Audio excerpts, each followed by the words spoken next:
안녕하십니까? 하나원 문학관 TV를 진행하는 손흥섭 시인입니다. 시청자와 문인 여러분, 오늘도 함께 해주셔서 감사합니다. 여러분, 제가 제공하는 방송을 보시고 조금이라도 도움이 되셨으면 좋겠습니다.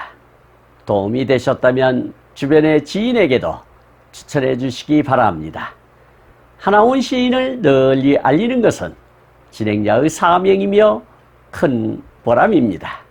오늘 소개할 자서전은 나의 슬픈 발생기 챕터 75 가혹한 벌 문둥이를 소개하도록 하겠습니다.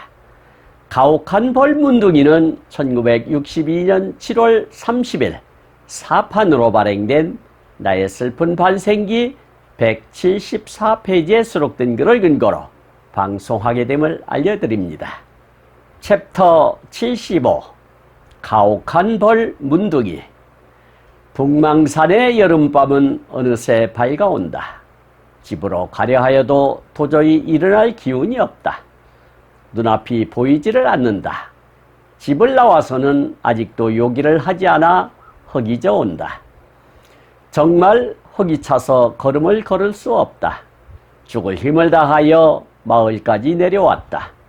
이제는 한 발자국도 옮겨 놓을 수가 없다. 시냇물을 찾아서 물을 먹는다. 촉촉이 정신없이 돌아오는 것 같다. 호련천 뚝을 따라서 7월의 폭양길을 나도 죽을 것 같이 죽을 힘을 다하여 집으로 간다. 집에는 조문객이 아직도 여럿 있을 것이다. 생각하니 밝은 대낮에는 들어갈 수가 없다. 그늘진 나무 아래서 정신 빠진 미친 사람같이 밤이 오기를 기다린다. 어느 사이에 나도 모르게 허기찬 곤비에 쓰러져 버렸다. 몸이 축축하다. 혼수 후 눈을 떠보니 밤이슬이 몸을 적신다. 하늘에는 별들이 소녀의 눈동자처럼 오돌오돌 반짝인다. 정신을 차려 집으로 돌아온다. 내 집에 들어와도 선뜻 문을 두드리고 들어갈 수가 없다. 울타리 구멍으로 엿보니 모두 잠에 깊어서 고요하다. 새벽녘에야 아우가 뒤를 보러 나온다. 밖에서 인기척을 하니 아우가 나오는 것이다. 아직도 누구누구가 있다는 것이다. 아우를 따라 어둠컴컴한 창고 속에 숨어버린다. 한참이나 있으니 너희 동생이 온다. 그동안 얼마나 고생하였소. 진지를 가져왔으니 어서 잡수세요. 나는 이 말을 들을 적에 정말 가슴이 멍클어지면서 슬픈 눈물이 쏟아진다. 정말이지 문둥병이란 것은 하늘에서 너무나 가혹한 벌을 받는다는 것이 뼈에 저린다. 맞상제가 어머니의 시체를 눈앞에 모셔놓고 그 영결식에 호곡도 못하고 내 집을 나와야만 장례식을 치르게 되니 이 어찌 원통한 일이 아니고 불한 일이 아닌가. 이래서 옛날부터 사람들이 문둥이를 천벌을 받은 병이라 천형병이라 하면서 저주하고 증오하는 것인가 보다. 정말 문둥이는 인간의 대열에 끼일 수 없는 천벌을 너무나 무자비하게 받는다. 어머니 나를 낳으실 때 배가 아파서 울으셨다. 어머니 나를 낳으신 뒤 아들 낳았다고 기뻐하신다. 어머니 병들어 죽으실 때 날 두고 가는 길을 슬퍼하셨다. 어머니 흙으로 돌아가선 말이 없는 어머니. 어머니가 없는 가정이란 먼지와 거무줄 친 폐허다. 빛도 없고 화기도 없는 회색빛 자욱한 동굴이다. 한 가정에서 어머니가 차지하는 유형무형의 어머니의 위치란 커다란 양과 질을 갖고 있다는 것을 어머니가 돌아가신 뒤에야 비로소 뼈저리게 알게 된다. 그리고 나의 가슴을 아프게 하는 것은 어머님이 끝끝내 절망에 방황하다가 비참하게 돌아가셨다고 생각만 하면은 마음이 괴로워지고 어머니의 영혼을 붙잡고 호곡하며 요람적 애감에 흐느껴 운 것이 한두 번이 아니었다. 어머니가 돌아가시고는 매달마다 초하룻날과 보름날 2번씩 상방을 지낸다. 그럴 적마다 어머님을 다시금 추모하며 절망에 돌아가신 어머니가 너무나 애처롭다.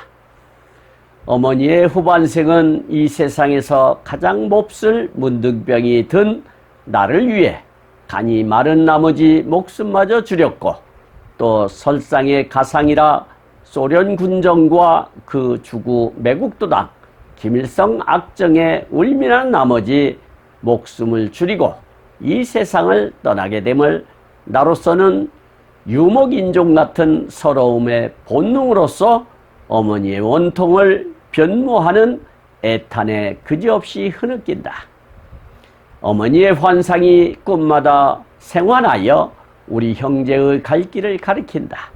우리들을 하루바삐 38선을 넘어 남한으로 월남하라고 재촉한다.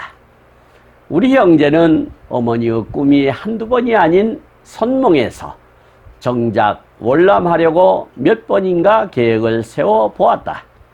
그러나 선영을 버리고 어머니의 신의를 모신 상주들이 어머니의 영혼마저 버리고 우리들만의 자유를 택할 수는 없는 일인 것 같다. 그러나 오는 이 소련 지옥에서 1년을 도연한다는 것은 우리 자신들을 자살시키는 것이니 어머니의 신의를 모시고 월남하자는 것이다. 그리하여서 알과 월남에 관한 건을 상의하였다. 알도 역시 어머니의 1년상을 탈상하고 월남하는 것이 불쌍하게 돌아가신 어머니의 영을 애도하는 우리들의 의무라고 말한다. 알의 투명한 마음이 언제나 총명한 밤하늘의 별빛 같은 금빛 푸름으로 반짝인다. 또한 알의 높은 정신이 부드럽게 나에게 치료한다. 정말 내사라는 것이 있다면 나는 알 이외에는 이 땅 위에 어떠한 사람이라도 내세에서는 만나고 싶지 않다. 그것은 알이 나의 최선의 본체의 일부를 형성한 까닭이라 하겠다. 어머니가 돌아가신 뒤에도 책장수는 번성해 간다. 그럴 뿐만 아니라 우리가 경영하는 서사는 북한 천지에서 양서, 보급창고같이 동업자와 독서인을 막론하고 인기를 독차지하고 점점 기반이 잡혀 내가 없어도 아우 혼자서라도 넉넉히 운영할 수가 있게 되었다. 이렇게 된 것도 돌아가신 어머니의 은혜라고 생각하니 다시금 어머님을 간절하게 추모한다. 나는 서점을 여름 내 아우에게 일임하고 나대로 소호진 작도 바다에서 유유자적한 여름을 보냈다. 세상에 아무 소용감이 되지 않고 또한 세상이 상대를 하여 주지 않고 또한 세상이 상대를 대하여 주지 않는 사람이 허허히 자연을 벗삼아 사는 것이란 정말로 고독한 것이다. 고독한 인간으로서 자연을 볼 때 자연이란 것이 인간의 이 세상에서의 마지막의 벗이 아닌가 생각한다. 그럴 때마다 이 세상에서 가장 아름답고 가장 정이 두텁고 그 자연과 말을 나눈 그 사월한 기쁨과 감격의 애환의 눈물이 쏟아지는 것이다. 하늘 끝 아득한 바다는 내 가슴을 후련하게 푸르게만 한다. 광대무변이라고 표현할 수 있는 바다를 보고 그 바닷가에는 물새가 울고 해당화가 붉게 피어 그 정열적인 빛깔이나 정염한 향기를 맡으면서 나는 눈 감고 하나의 신화를 꿈꾼다. 바다는 오늘도 갈매기와 더불어 청춘이 늙지 않고 파도 파랑색이 멋지어 붉은 해당화 꽃의 정념을 거느리고 있다. 나는 이 바다의 신화의 한없는 수수께끼와 신비감에 황홀하는 것이다. 해변에서 부르는 바다와 파도의 노래. 바다, 억겁을 두고 오늘도 갈매기와 더불어 늙지 않는 너의 청춘. 파도, 지구라도 삼켜버릴 노후하는 파도 소리는 천지창조의 영원한 고민을 불망하는 형상인가? 그렇지 않으면 천기누설의 말 못할 가슴속 신음인가? 파도는 한시도 쉴 새 없이 쳐밀고 쳐가는 해식사. 바다의 꿈은 대기만성인가? 영겁을 두고 신념의 투쟁인가? 바다는 완성한다. 욕망이 침묵하는 그 속에서 황혼이 깃들어 저녁 노을의 빛의 변화가 파도에 번질거린다.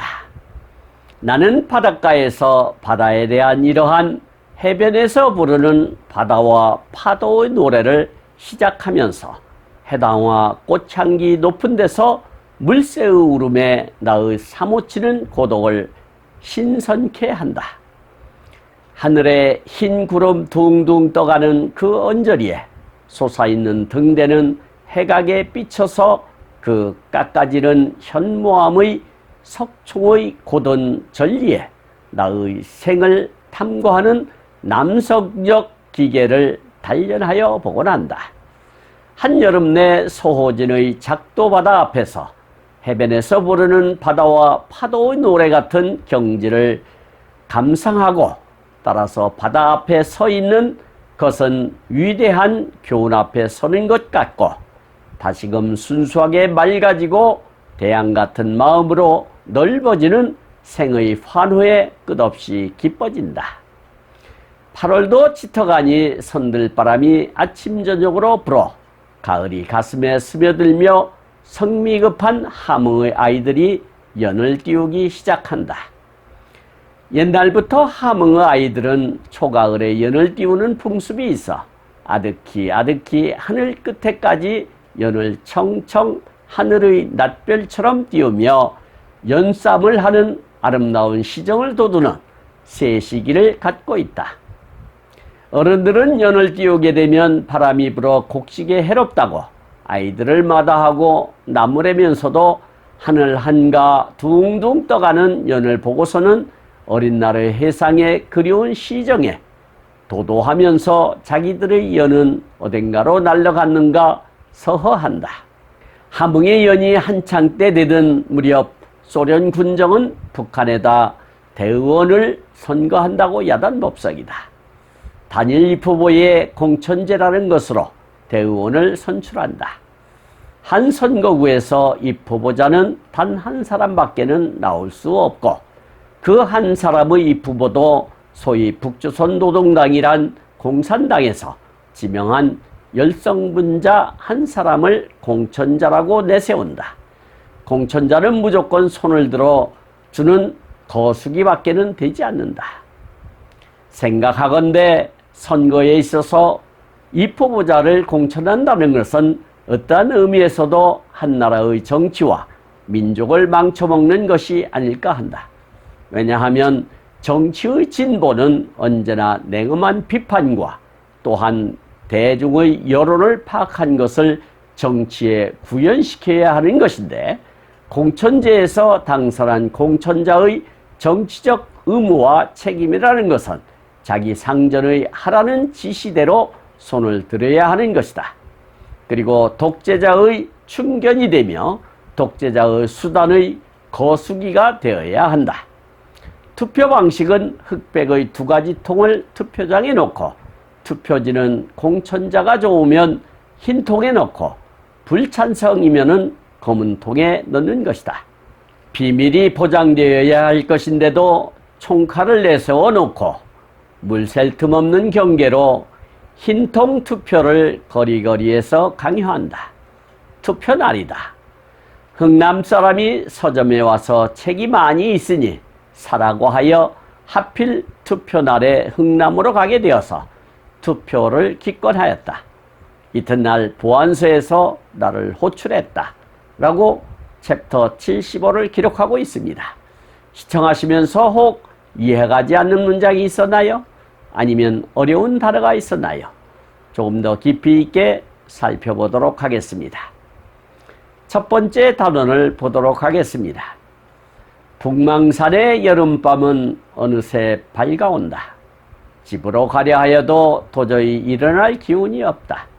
눈앞이 보이지를 않는다. 집을 나와서는 아직도 요기를 하지 않아 흙이 져온다. 정말 흙이 차서 걸음을 걸을 수 없다. 죽을 힘을 다하여 마을까지 내려왔다. 이제는 한 발자국도 옮겨 놓을 수가 없다. 시냇물을 찾아서 물을 먹는다. 촉촉이 정신없이 돌아오는 것 같다. 호련천 뚝을 따라서 7월의 폭양길을 나도 죽을 것 같이 죽을 힘을 다하여 집으로 간다. 집에는 좁은 객이 아직도 여럿 있을 것이다. 생각하니 밝은 대낮에는 들어갈 수가 없다. 그늘진 나무 아래서 정신 빠진 미친 사람같이 밤이 오기를 기다린다. 어느 사이에 나도 모르게 흙이 찬 곤비에 쓰러져 버렸다. 몸이 축축하다. 혼비의 눈을 떠보니 밤이슬이 몸을 적신다. 하늘에는 별들이 소녀의 눈동자처럼 오들오들 반짝인다. 정신을 차려 집으로 돌아온다. 내 집에 돌아와도 선뜻 문을 두드리고 들어갈 수가 없다. 울타리 구멍으로 엿보니 모두 잠에 깊어서 고요하다라고 챕터 75를 열고 있는데요. 어머니를 땅에 묻고 밤새 통곡하는데 보안대원의 강권으로 쫓겨나 집으로도 갈 수가 없는 처지라서 며칠째 끼니도 거르고 슬픔에 찌들어 눈이 안 보일 정도로 피폐해져서 개울물을 들이키며 공복을 채웠던가 보네요. 형제자매들은 왜 하운을 찾아 떽거리도 챙겨주지 않았을까요? 참 이해하기 어려운 상황이군요. 대낮에 들어가면 아직도 하객이 있을 것이 뻔하여 날이 저물기를 기다렸다고 하는데 그만 졸도를 했었나 봅니다. 당연하겠지요. 다행히도 이슬이 깨워 기절해서 집으로 돌아가 담장 틈새로 들여다보니 아직도 손님이 있었던가 봅니다. 여기서 요기라고 하는 것은 적은 양의 음식으로 겨우 시장길을 면함을 뜻하는 말이 되겠고요. 허기라고 하는 것은 굶어서 몹시 배가 고픈 느낌을 뜻한다 하겠습니다. 그리고 호련천이라고 하는 것은 신흥군의 금폐령에서 발원한 성천강은 군의 중앙을 남류하다가 흥림강과 호련천 등의 지류와 합류하여 동해로 유입하는 천이라 할 수 있겠습니다. 그리고 뚝이라고 하는 것은 둑의 된소리이며 홍수를 예방하거나 물을 가두어 두기 위해 하천이나 호수, 바다의 둘레를 돌이나 흙 따위로 높이 막아 쌓은 언덕을 뜻한다 하겠습니다.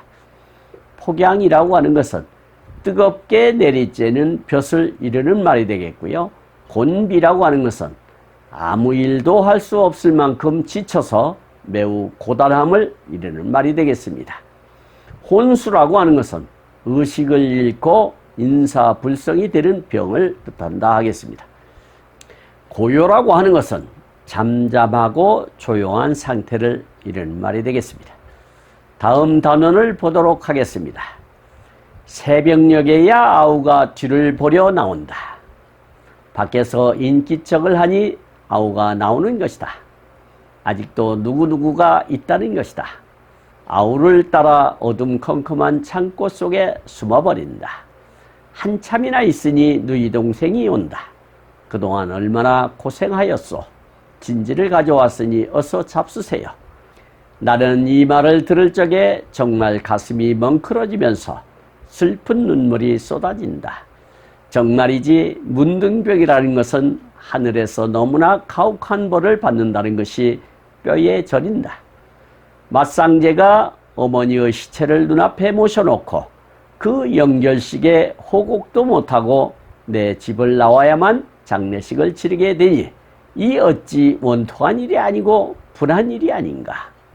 이래서 옛날부터 사람들이 문둥병을 천벌을 받는 병이라 천형병이라 하면서 저주하고 증오하는 것인가 보다. 정말 문둥이는 인간의 대열에 끼일 수 없는 천벌을 너무나 무자비하게도 받는다라고 기록하고 있는데요. 아직도 조문객이 있으니 들어갈 생각을 못하고 서성이는데 새벽에서야 동생이 화장실에 가려고 나오기에 헛기침을 하니 아우가 알아차리고 맞아주며 창고로 안내를 하고 잠시 후에 여동생이 밥을 가져왔다고 하네요. 경황 중이지만 좀 수소문하여 밥이라도 좀 챙겨줬으면 하는 아쉬움이 남네요. 그것이 피부치로서의 정인데 말입니다. 하우는 더 뼈저리게 문둥이의 서러움을 느끼게 되었다고 하네요. 맞상제로서 어머니의 장례도 치르지 못하고 밖으로만 떠돌아야만 했으니 말입니다. 그래서 천벌을 받은 병이라 하여 천형병이라고 했다는 그 당시의 뜻풀이까지 하네요. 여기서 뒤라고 하는 것은 뒷간의 줄임말로 대소변을 볼 수 있도록 만들어 놓은 시설을 뜻한다 하겠습니다. 인기척이라고 하는 것은 사람이 있음을 짐작할 수 있게 하는 어떤 소리나 기색을 뜻한다 하겠고요. 진지라고 하는 것은 진지는 한문이 아니라 순 한글인데 먹다, 밥 등을 뜻한다 하겠습니다.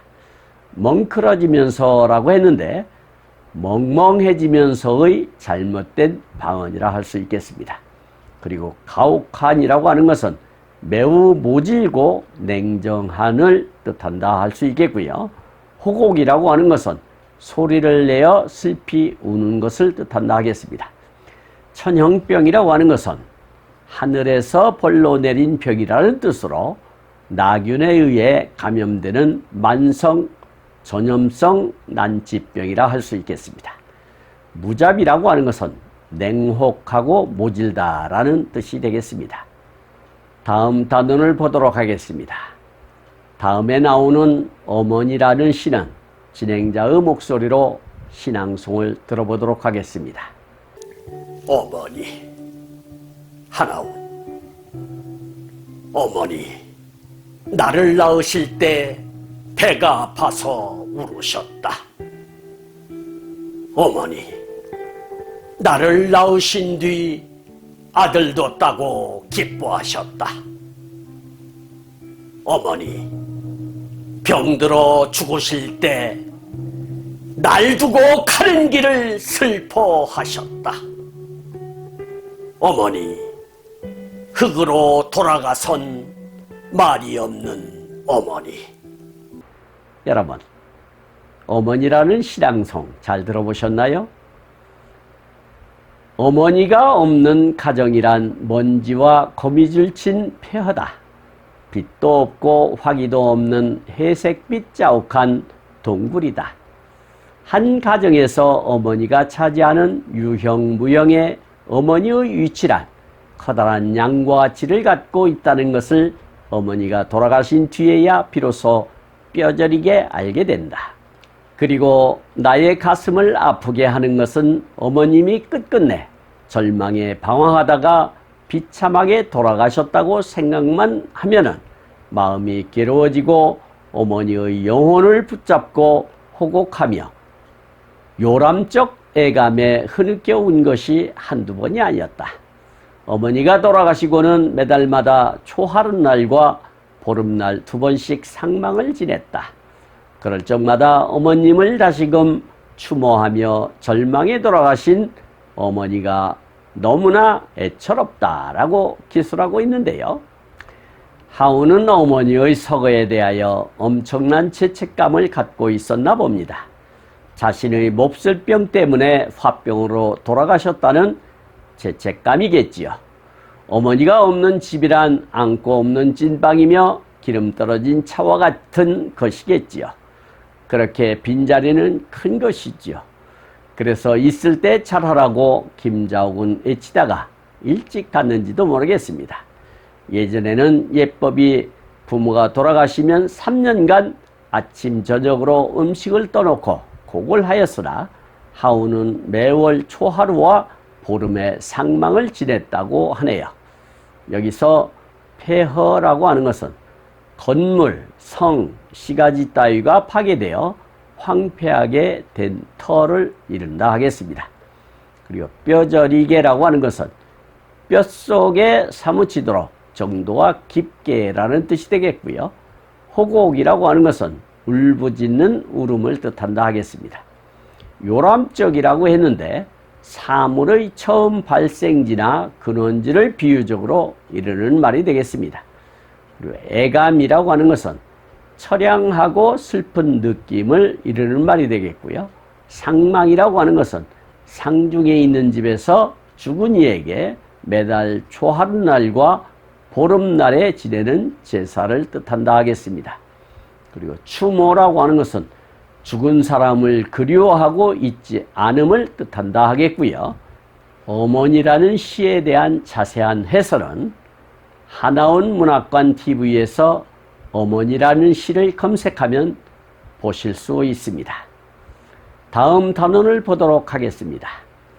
어머니의 후반생은 이 세상에서 가장 몹쓸 문둥병이 든 나를 위해 간이 마른 나머지 목숨마저 줄였고 또 설상의 가상이라 소련 군정부와 그 주구 매국도당 김일성 악정에 울민한 나머지 목숨을 줄이고 이 세상을 떠나게 됨을 나로서는 유목 인종 같은 서러움의 본능으로서 어머니 원통을 변모하는 애탄에 그지없이 흐느낀다.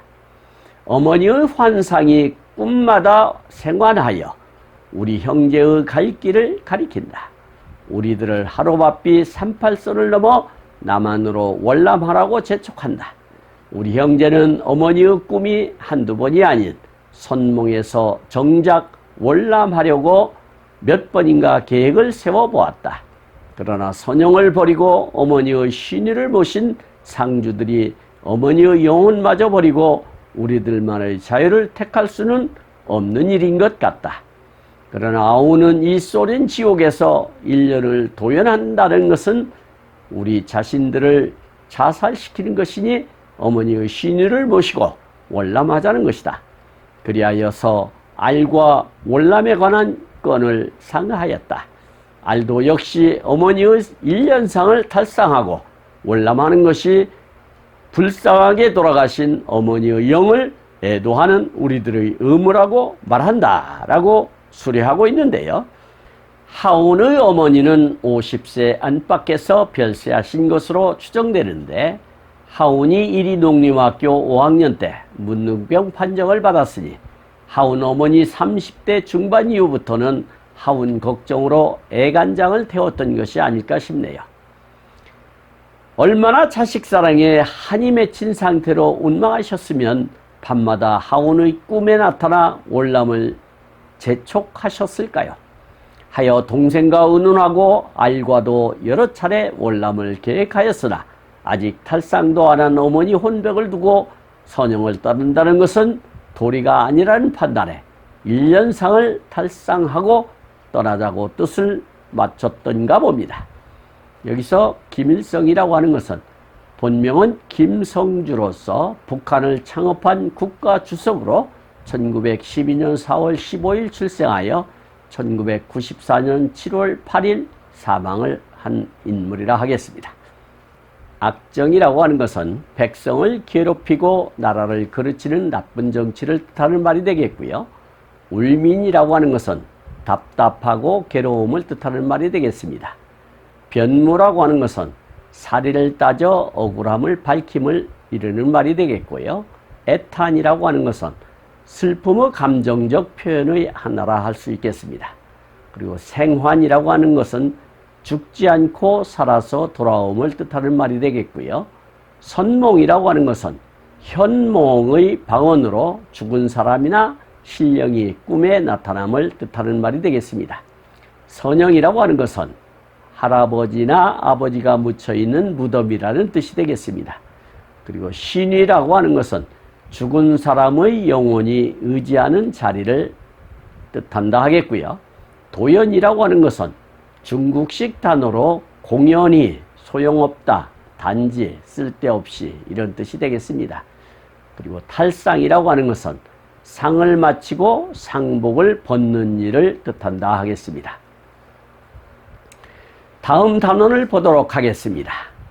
알의 투명한 마음이 언제나 총명한 밤하늘의 별빛 같은 금빛 푸르름으로 반짝인다. 또한 알의 높은 정신이 부드럽게 나에게 진화한다. 정말 내세라는 것이 있다면 나는 알 이외에는 이 땅 위에 어떠한 사람이라도 내세에서는 만나고 싶지 않다. 그것은 알이 나의 최선의 본체의 일부를 형성한 까닭이라 하겠다. 어머니가 돌아가신 뒤에도 책장수는 번성해 간다. 그럴 뿐만 아니라 우리가 경영하는 서사는 북한 천지에서 양서 보급창고같이 동업자와 독서인을 막론하고 인기를 독차지하고 점점 기반이 잡혀 내가 없어도 아우 혼자서라도 넉넉히 운영할 수가 있게 되었다. 이렇게 된 것도 돌아가신 어머니의 은혜라고 생각하니 다시금 어머님을 간절하게 추모한다 라고 기록하고 있는데요. 하우는 알의 의견이 타당하며 존중하면서 월남은 일단락 짓고 마음을 추스르기 위하여 시간을 계획했던가 봅니다. 건국서사도 날로 번창하고 북한에서 좋은 책 보급처로 알려질 정도이며 동업자들도 우러러보는 대상이 될 정도로 탄탄한 기반을 구축했나 봅니다. 아우 혼자서도 충분히 경영할 것을 믿고 있었지 않았나 싶네요. 똑부러지는 알의 판단력을 높이 사고 존경의 대상을 넘어 내세에서도 놓치기 싫은 존재로까지 여기게 되었던가 봅니다. 그것이 찐 사랑이겠지요. 여기서 총명한이라고 하는 것은 썩 영리하고 기억력이 좋으며 재주가 있는 그런 뜻이 되겠고요. 친화라고 하는 것은 서로 뜻이 맞거나 사이좋게 지냄을 이르는 말이 되겠습니다. 그리고 내세라고 하는 것은 죽은 뒤에 다시 태어나 살게 된다는 미래의 세상을 이르는 말이 되겠습니다. 그리고 서사라고 하는 것은 책을 사고 파는 가게를 뜻하는 말이 되겠고요. 양서라고 하는 것은 내용이 좋아 읽어서 이로움을 주는 책을 뜻한다 하겠습니다. 그리고 은혜라고 하는 것은 사랑으로 베풀어주는 신세나 혜택을 뜻한다 하겠고요. 추모라고 하는 것은 죽은 사람을 그리워하고 잊지 않음을 이야기하는 것입니다. 다음 단원을 보도록 하겠습니다. 나는 서점을 여름 내 아우에게 일임하고 나대로 서호진 작도 바다에서 유유자적한 여름을 보냈다. 세상에 아무 소용감이 되지 않고 또한 세상이 상대를 하여 주지 않고 또한 세상이 상대를 하여 주지 않는 사람이 허허히 자연을 벗삼아 사는 것이란 정말로 고독한 일이다. 고독한 인간으로서 자연을 볼 때 자연이란 것이 인간의 이 세상에서의 마지막의 벗이 아닌가 생각한다. 그럴 때마다 이 세상에서 가장 아름답고 가장 정이 두텁고 그 자연과 말을 나눈 그 사얼한 기쁨과 감격의 애환의 눈물이 쏟아지는 것이다. 하늘 끝 아득한 바다는 내 가슴을 후련하게 푸르게만 한다. 광대무변이라고 표현할 수 있는 바다를 보고 그 바닷가에는 물새가 울고 해당화가 붉게 피어 그 정열적인 빛깔이나 그 정념한 향기를 맡으면서 나는 눈 감고 하나의 신화를 꿈꾼다. 바다는 오늘도 갈매기와 더불어 청춘이 늙지 않고 파도 파랑색이 멋지어 붉은 해당화 꽃의 정념을 거느리고 있다. 나는 이 바다의 신화의 한없는 수수께끼와 신비감에 황홀하는 것이다 라고 기술하고 있는데요. 이 대목은 하온의 마음을 가장 솔직하게 듣는 것 같습니다. 세상으로부터 인간 대접을 받지 못하는 아웃사이더에게 가장 편한 상대는 자연이라는 것이지요. 자연은 이렇다 저렇다 탓하지 않기 때문이겠지요.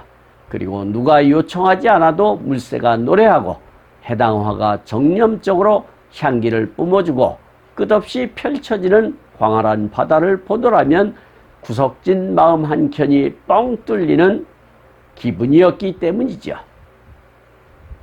그래서 하우는 일상을 떠나 소호진 작도로 호련히 떠났던 게 아닐까 싶습니다. 아마도 조용한 곳에서 어머니를 추모하고 싶은 생각에서가 아닐까 유추해 봅니다. 여기서 이림이라고 하는 것은 전적으로 맡기다라는 뜻이 되겠고요. 소호진이라고 하는 것은 함경남도 흥남의 애항으로서 비료와 화학 제품의 수출항이며 부근 일대 업의 중심지이며 정서쪽을 이르는 말이 되겠습니다. 그리고 작도라고 하는 것은 함경남도 흥남시에 있는 섬을 이르는 말이 되겠고요. 유유자적이라고 하는 것은 속세를 떠나 아무 것에도 매이지 않고 자유로우며 편안하게 삶을 사는 것을 뜻한다 하겠습니다. 허허히라고 하는 것은 텅 비어 있는 듯 이런 뜻이 되겠고요. 고독이라고 하는 것은 홀로 있는 듯이 외롭고 쓸쓸함을 뜻하는 말이 되겠습니다. 그리고 사어라고 하는 것은 드러나지 않게 속삭여 말함을 뜻한다 하겠습니다. 그러니까 귓속말을 뜻한다 하겠죠. 그리고 애환이라고 하는 것은 슬픔과 기쁨을 아울러 이르는 말이 되겠고요. 광대무변이라고 하는 것은 한없이 높고 커서 끝이 없음을 이르는 말이 되겠습니다. 그리고 해당화라고 하는 것은 장미과에 속한 낙엽 화렵 관목으로 높이는 1 내지 1.5m이고 가시털, 융털이 많다 하겠습니다. 잎은 깃골 겹엽으로 어긋나면서 자란다 하겠고요. 5 내지 7월에 짙은 홍색의 꽃이 1 내지 3개씩 피고 열매는 8월에 붉게 익는다 하겠습니다. 정념이라고 하는 것은 일본식 한자로서 요염한 자태를 이르는 말이 되겠습니다. 그리고 신화라고 하는 것은 몸을 태우는 불이라는 뜻으로 사람의 끝없는 욕심을 비유적으로 이르는 말이 되겠습니다. 다음 단원을 보도록 하겠습니다. 해변에서 부르는 바다와 파도의 노래는 진행자의 목소리로 시낭송을 들어보도록 하겠습니다. 해변에서 부르는 파도의 노래. 하나운 바다 억겁을 두고 오늘도 갈매기와 더불어 늙지 않는 너의 청춘, 말 못할 가슴속 신령 같은 파도 소리, 한시도 쉴 새 없이 쳐밀고 쳐가는 해식사. 바다의 꿈은 대기만성인가? 영겁을 두고 신념의 투쟁인가? 바다는 완성한다. 욕망이 침묵하는 그 속에서 황혼이 깃들어 저녁 노을에 빛 변화가 파도에 번질거린다. 여러분 잘 들어보셨나요? 나는 바닷가에서 바다에 대한 이러한 해변에서 부르는 바다와 파도의 노래를 시작하면서 해당화 꽃향기 높은 데서 물새의 울음에 나의 사모치는 고독을 신선케 한다. 하늘의 흰 구름 둥둥 떠가는 그 언저리에 솟아있는 등대는 해각에 비쳐서 그 깎아지른 현무암의 석총의 고든 전리에 나의 생을 탐구하는 남성적 기계를 단련하여 보곤 한다. 한여름 내 소호진의 작도 바다 앞에서 해변에서 부르는 바다와 파도의 노래 같은 경지를 감상하고 따라서 바다 앞에 서 있는 것은 위대한 교훈 앞에 서는 것 같고 다시금 순수하게 맑아지고 태양 같은 마음으로 넓어지는 생의 환호에 끝없이 기뻐진다라고 수레하고 있는데요. 하우는 여름 내내 서점은 아우에게 맡기고 중국 유학 시절의 끼가 발동하여 서호진에서 보냈던가 봅니다. 이런 행태를 보면 참 멋있는 삶을 살았던 것이 아닐까 싶습니다. 우리네 사람은 죽으라고 일만 하다가 이러한 낭만은 느껴보지도 못하고 삶의 끝자락에 몰렸으니 말입니다. 마음의 여유를 갖는다는 것은 참사리의 표본입니다. 아마도 관동팔경 중 하나인 총석정 인근에 머물면서 해변에서 부르는 바다와 파도의 노래를 창작한 것으로 보입니다. 이 시에 대한 자세한 해설은 하나원 문학관 TV에서 검색하시면 보실 수 있습니다. 여기서 시작이라고 하는 것은 시를 지음을 뜻하는 말이 되겠고요. 등대라고 하는 것은 해변이나 섬, 방파제 같은 곳에 높게 세워 밤중에 항로의 위험한 곳을 표시해주는 탑 모양의 구조물이라 할 수 있겠습니다. 그리고 해각이라고 하는 것은 육지가 바다 가운데로 돌출한 부분으로서 흔히 고시라고 할 수 있겠습니다. 그리고 현무암이라고 하는 것은 이산화 규소의 함량이 적고 어두운 색을 띠며 철과 마그네슘이 비교적 풍부한 분출암의 하나로서 흔히 제주도 화산석을 뜻한다 하겠습니다. 그리고 석총이라고 하는 것은 관동팔경의 하나인 석총정 주상절리 돌기둥 같은 것을 뜻한다 하겠고요. 절리라고 하는 것은 갈라진 틈을 이르는 말이 되겠고요. 기계라고 하는 것은 씩씩한 기상과 꿋꿋한 절개를 뜻하는 말이 되겠습니다. 그리고 단련이라고 하는 것은 시련이나 체험, 실천 등으로 몸과 마음을 닦고 길러 굳세게 함을 이르는 말이 되겠습니다. 환호라고 하는 것은 기뻐서 큰 소리로 부르짖음을 뜻한다 하겠습니다. 다음 단원을 보도록 하겠습니다. 8월도 짙어가니 선들바람이 아침 저녁으로 불어 가을이 가슴에 스며들며 성미 급한 함흥의 아이들이 연을 띄우기 시작한다. 옛날부터 함흥의 아이들은 초가을에 연을 띄우는 풍습이 있어 아득히 아득히 하늘 끝에까지 연을 청청 하늘의 낫별처럼 띄우며 연싸움을 하는 아름다운 시정을 돋우는 시세기를 갖고 있다. 어른들은 연을 띄우게 되면 바람이 불어 곡식에 해롭다고 아이들을 마다하고 나무래면서도 하늘 한가 둥둥 떠가는 연을 보고서는 어린 날의 해상에 그리운 시정에 도도하면서 자기들의 연은 어딘가로 날아가는가 서하한다. 함흥의 연이 한창 때 되던 무렵 소련 군정은 북한에다 대의원을 선거한다고 야단 법석이다. 단일 입후보에 공천제라는 것으로 대의원을 선출한다. 한 선거구에서 입후보자는 단 한 사람밖에는 나올 수 없고 그 한 사람의 입후보도 소위 북조선 노동당이란 공산당에서 지명한 열성분자 한 사람을 공천자라고 내세운다. 공천자는 무조건 손을 들어주는 거수기밖에는 되지 않는다라고 기록하고 있는데요. 여름도 끝물인 8월이 끝나갈 무렵 함흥의 전통인 연날기가 시작되었는데 어르신들은 연날기에 최적인 바람이 불면 곡식에는 치명적인 해를 끼치게 된다고 나무랬던가 봅니다. 하지만 바람이라는 것이 자연현상일 테니 괜시리 꼰대 노릇을 한 것이겠죠. 그 무렵 소련 군정에서는 우리의 국회의원에 해당하는 노동당 대의원을 선출한다고 하는데 우리처럼 민주적 절차에 의해서 선출하는 것이 아니라 노동당에서 열성문자를 1인만 공천하여 투표를 하는 찬반 투표를 하는데 비민주적 방식으로 감시를 하여 선거 아닌 요식행위만 한 것이죠. 선출된 그들은 노동당의 거수기로서 이용될 것이 뻔한 것이죠.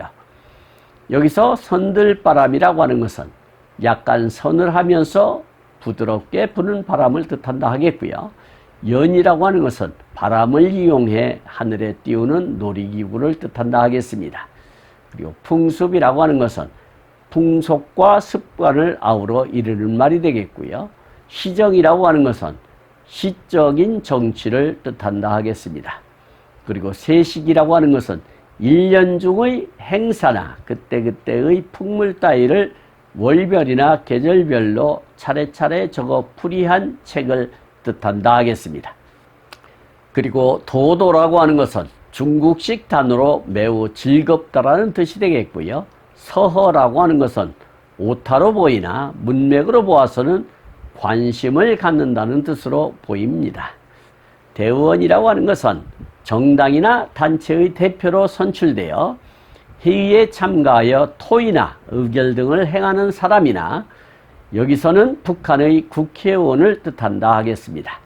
그리고 야단법석이라고 하는 것은 야위에 법단을 차려놓고 설법을 여는 것을 말한다 할 수 있는데 대중들이 많이 모여서 미처 법당 안에 다 수용할 수 없을 땐 할 수 없이 법석을 야외에 펼 수밖에 없게 된다 하겠습니다.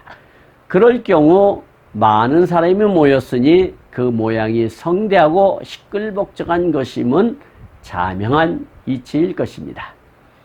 공천제라고 하는 것은 정당에서 선거에 출마할 사람을 공식적인 추천을 통하여 뽑는 제도를 뜻한다 하겠고요. 노동당이라고 하는 것은 노동자 계급의 이해를 대표하는 정당을 뜻한다 하겠습니다. 그리고 열성문자라고 하는 것은 어떠한 일에 열성을 다하는 사람을 뜻한다 하겠고요.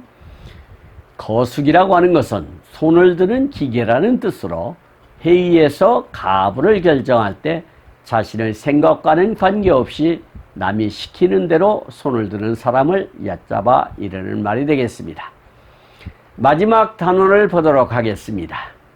생각하건대 선거에 있어서 이 후보자를 공천한다는 것은 어떠한 의미에서도 한 나라의 정치와 민족을 망쳐먹는 것이 아닐까 한다. 왜냐하면 정치의 진보는 언제나 냉엄한 비판과 또한 대중의 여론을 파악한 것을 정치에 구현시켜야 하는 것인데 공천제에서 당선한 공천자의 정치적 의무와 책임이라는 것은 자기 상전의 하라는 지시대로 손을 들어야 하는 것이다. 그리고 독재자의 충견이 되며 독재자의 수단의 거수기가 되어야 한다. 투표 방식은 흑백의 두 가지 통을 투표장에 놓고 투표지는 공천자가 좋으면 흰 통에 넣고 불찬성이면은 검은 통에다 넣는 것이다. 비밀이 보장되어야 할 것인데도 총칼을 내세워 놓고 물샐 틈 없는 경계로 흰통 투표를 거리거리에서 강요한다. 투표날이다. 흥남 사람이 서점에 와서 책이 많이 있으니 사라고 하여 하필 투표날에 흥남으로 가게 되어서 투표를 기권하였다. 이튿날 보안소에서 나를 호출한다 라고 챕터 75를 마감 짓고 있습니다. 이 대목을 보면 하운이 문등병만 아니었으면 정계에서도 두각을 나타낼 수 있는 자질이 충분했던 것으로 보여집니다. 선거에 대하여 정확한 분석과 판단을 보면 증명하지 않습니까? 북한의 투표 방식이 명확하게 기록되어 있네요. 이게 민주적이고 투명한 주민의 대변자를 뽑는 절차라고 생각하십니까?